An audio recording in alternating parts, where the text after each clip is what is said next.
Hi folks, welcome back to the Cannabis Corner.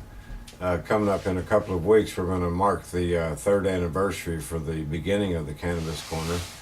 And when we look back through time at the use of the cannabis plant, and also all of the many societies that used it long before there ever was a Controlled Substance Act, long before there was a Marijuana Tax Act of 1937, long before the colonists were growing hemp and thriving in the different colonies that represented the beginnings of our country and all of that.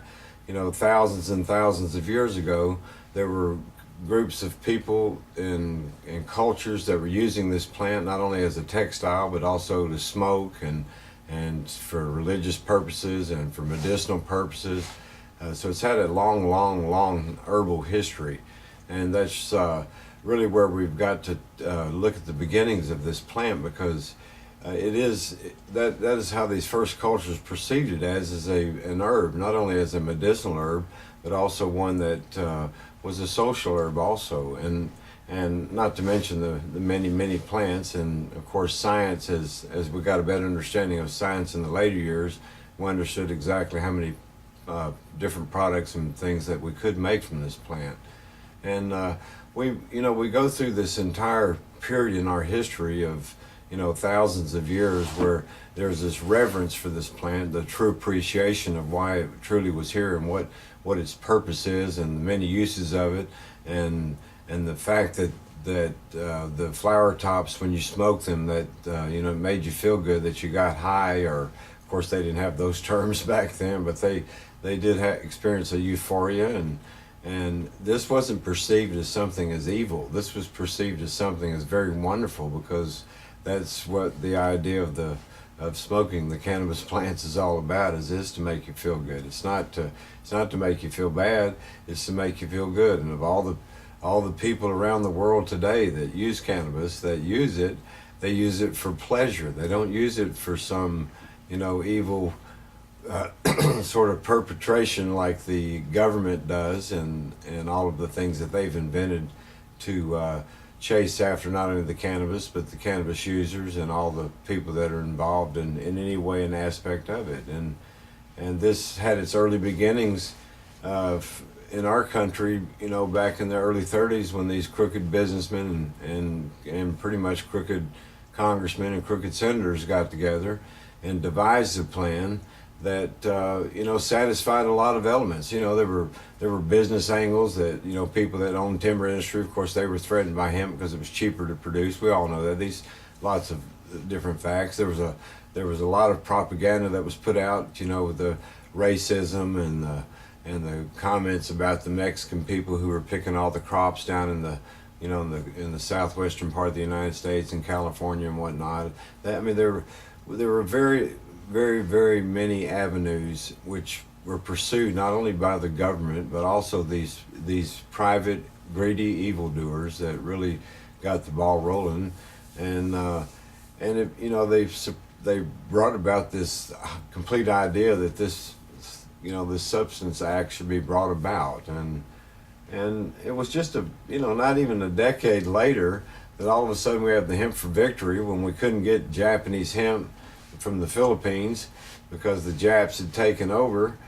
And so all of a sudden hemp was a wonderful thing again, and we put out this wonderful Hemp for Victory video and encouraged farmers to grow hemp, and the United States government became one of the biggest hemp growers around. They produced tons and tons of it during those few years there that we were manufacturing here during the war. And then once we got through the war, we went right back to this, it's evil again, let's start prosecuting again. And we've got to look at the mindset of these people, from the 30s, the 40s, and the 50s, and the 60s, particularly in the early part of the 30s and all that. Most of the country had just come out of this and was still in the throngs of this huge depression. There were rich people, there were gangs, from the alcohol prohibition and all, that had gained a lot of power and whatnot. So there was a lot of corruptness going on, and the people that were policing the alcohol and all that, when it became legal, well, they had to put all these people to work. So it made sense to government officials to go ahead and make another substance illegal. And the hemp one, just not only did it satisfy a lot of these business people that, you know, like Randolph Hearst and some of the cronies like Mellon and a few of the, you know, people that we, you know, it's documented what was going on back then and what these people were up to, and how the senators got this act even passed. It was done by completely illegal means. We don't run our government like that, and we certainly don't have a government that's just going to, you know, show the initial signs of really beginning its running rampant, you know. And that's what they've done. They started really just exercising their power of control to a level that was unprecedented, and we destroyed the hemp industry as a result. But we didn't learn anything from this prohibition and making stuff illegal, and all the gang activity and all the people who were murdered, you know, because of all the competition to sell bootleg whiskey and alcohol, you know, during this time in this country when it was illegal. And we've been going through the same thing again. And here, you know, as human beings, we know that thousands upon thousands of people, hundreds of thousands of people have died south of the border and in our country also, not only from gang rivals and gang activities similar to what we saw in Prohibition and all that, but people who are being sent to prison for cannabis violations that were gang raped in prison and died from AIDS, or were murdered in prison. I mean, there are thousands upon thousands of these cases like that. And we as a society, you see on the news today how they're all worried about all the goings on in Syria and how this government's just taken over, and just, you know, tens of thousands of people are dying in this war that's being waged by the Syrian government and these refugees and the people that they're going after. Yet we think nothing about all the deaths that are going on south of our border from the drug cartels, and none of that would exist if we didn't have a Controlled Substance Act or a drug enforcement agency in this country. None of that would be here. And if we could save just the people who are dying across from the border, wouldn't that be worth it to keep it legal, since it really has never hurt anybody or sent anybody to the hospital or killed anybody? Wouldn't that be the fair path to go? And if people wanted to set up legal businesses growing pot for people to smoke, they could do that and sell it like normal products and charge a normal sales tax rate like they do any other business in this country. Get you a sales tax permit and a business license. You know, not these excessive things that are going on with our so-called legal marijuana in a couple of states right now in this country. And we have finally somebody that's growing hemp in this country. But, you know, what kind of regulation are these people going to have to put up with? You know, the medical marijuana people right now are just, you know, being just attacked by the federal government, Eric Holder and the Drug Enforcement Agency. They haven't kept their promises about leaving all of those people alone. And why should they? I mean, they make money from carrying on like they do. And as long as we keep this substance illegal, all of these illicit gains, whether they're from city councils that are getting excessive tax revenues from cannabis that's already at such an accelerated rate, I don't know how anyone even affords to buy it anymore if they can't grow their own. It's insane.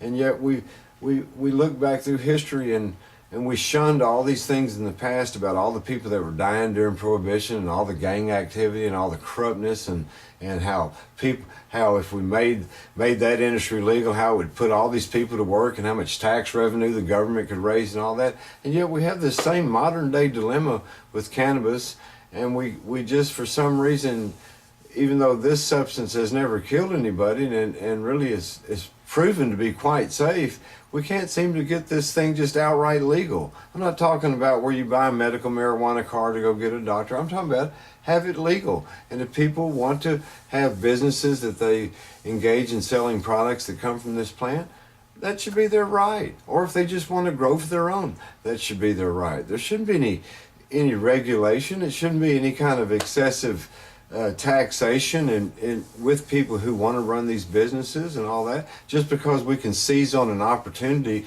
that's been an illegal activity for decades because of this stupid law. I mean, are we really setting an example that is admirable if we continue to carry on like what's going on right now? I mean, honest to God, it just seems to keep escalating into this far off land of unbelievable magnitude that's never going to, and it could be so simple. We could just make this plant legal, just outright legal, cut and dry, period. Just do it. Excise us from the Singles Narcotics Treaty that has us bound there with that. Destroy the Controlled Substance Act and the Drug Enforcement Agency. And let's stop, if nothing else, let's stop the human sacrifice, suffering, and dying that's going on because of these laws and these stupid enforcement of these laws and allowing these cartels to go crazy like they're doing. Let's show the world that we did learn from Prohibition. Let's show that we do have a human spirit, that we do have a human heart, and that we know what the right thing is to do. And if people want to, set up legitimate businesses, growing pot or growing hemp or making products from any of those and all, that will happen because that's what happens in a free enterprise system.